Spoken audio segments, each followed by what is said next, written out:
O melhor filme brasileiro mostrou claramente quem é o verdadeiro inimigo da população. Os produtores miraram no esquerdismo e acabaram acertando o anarcocapitalismo. Este é o Visão Libertária, sua fonte de informações descentralizadas e distribuídas.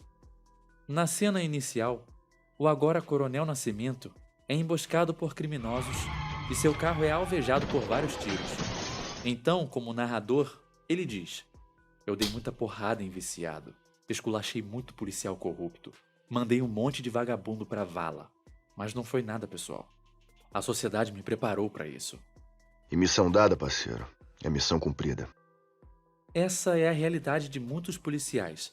Só que, na verdade, quem os preparou para isso foi o Estado, não a sociedade.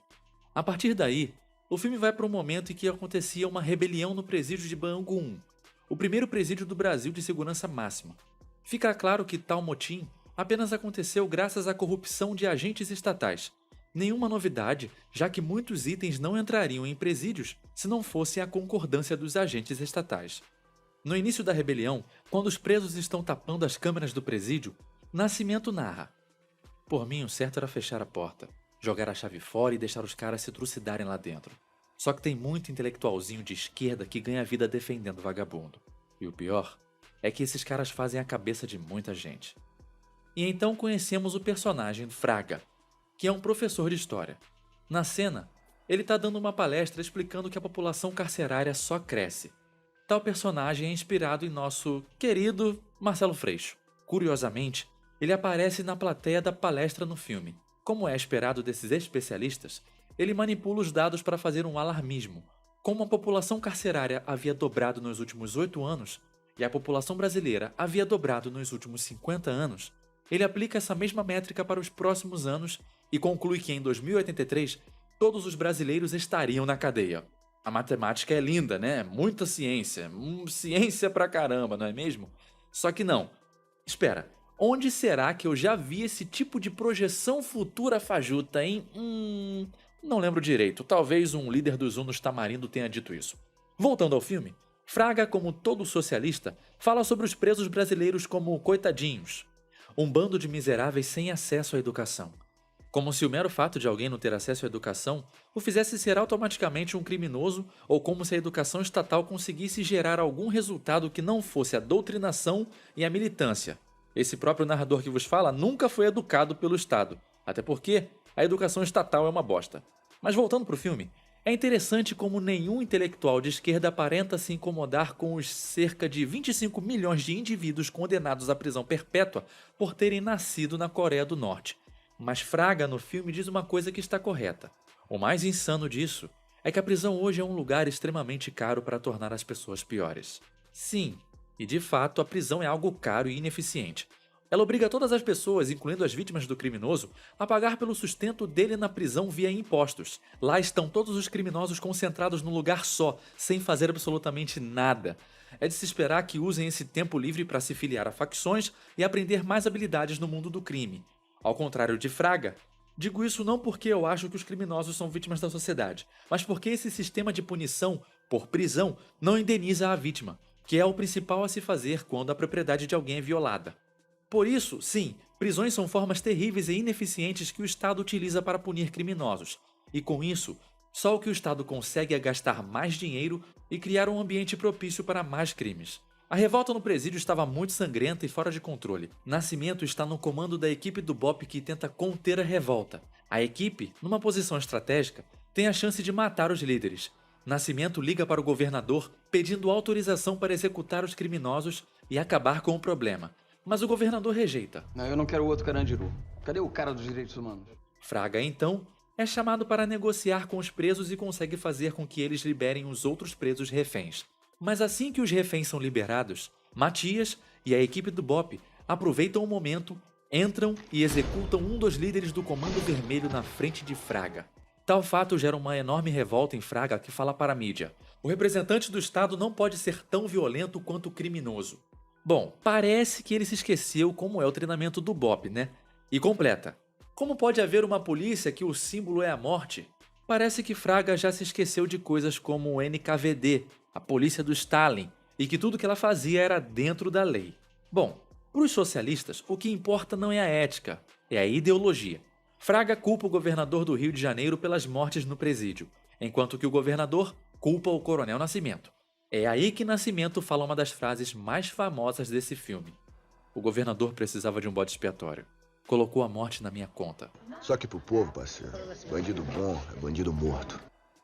Matias foi o único que realmente pagou o pato das mortes do presídio. Foi rebaixado de capitão do BOPE para uma função burocrática em um quartel comum. Revoltado, Matias decidiu expor toda a situação para a mídia, mas com isso só conseguiu acabar indo preso. Pois é, acha que o Estado admite que seus funcionários falem mal dele? Com certeza não. Nascimento perde o cargo no BOPE, mas como é tido como herói pela população, o governo aproveita da popularidade dele e o coloca no cargo de subsecretário de inteligência na Secretaria de Segurança, responsável por todos os grampos do Rio de Janeiro.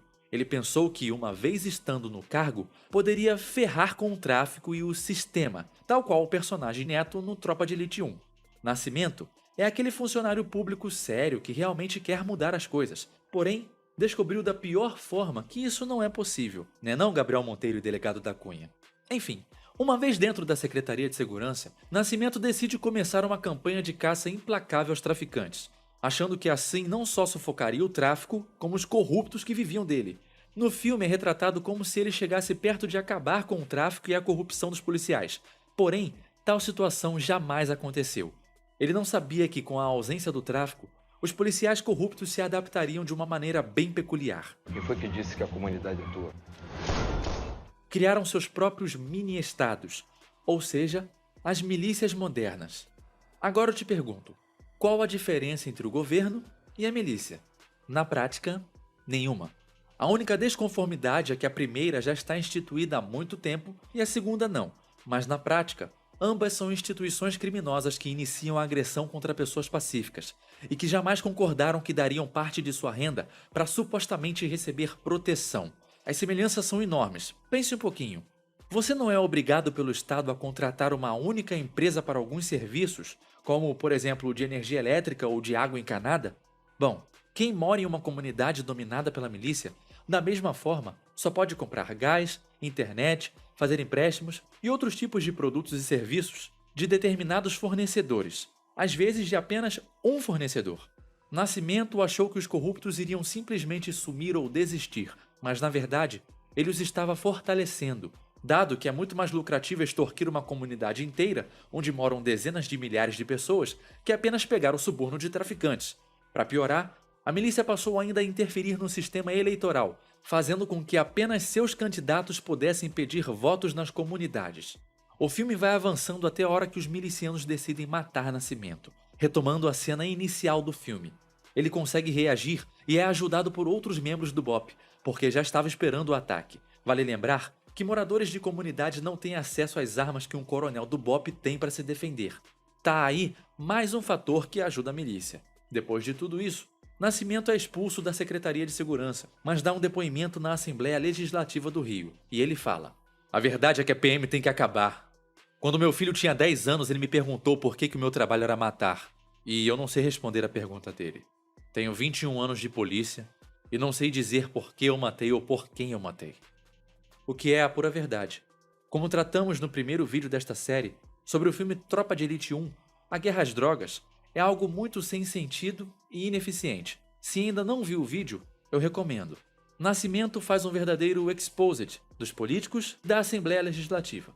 Por conta disso, muitos deles são presos, mas essa sensação de vencer o sistema não dura muito. Logo, os milicianos e políticos se reorganizam e matam aqueles que consideram peças-chave contra o seu domínio. Segundo o Nascimento, essa foi a maior queima de arquivos da história do Rio de Janeiro. O filme mostra policiais matando outros e assumindo o comando das milícias. Enquanto isso, o governador do estado, que Nascimento havia apontado em seu depoimento como envolvido nos esquemas de corrupção, foi reeleito junto com outros políticos aliados. Mas vejam que interessante como ele narrou essa parte. Ele disse: "Mesmo assim, o sistema continuava de pé. O sistema entregava a mão para salvar o braço. O sistema se reorganiza, articula novos interesses, cria novas lideranças. Enquanto as condições do sistema estiverem aí, ele vai resistir. Agora me responde uma coisa. Quem você acha que sustenta tudo isso? E custa caro, muito caro. O sistema é muito maior do que eu pensava.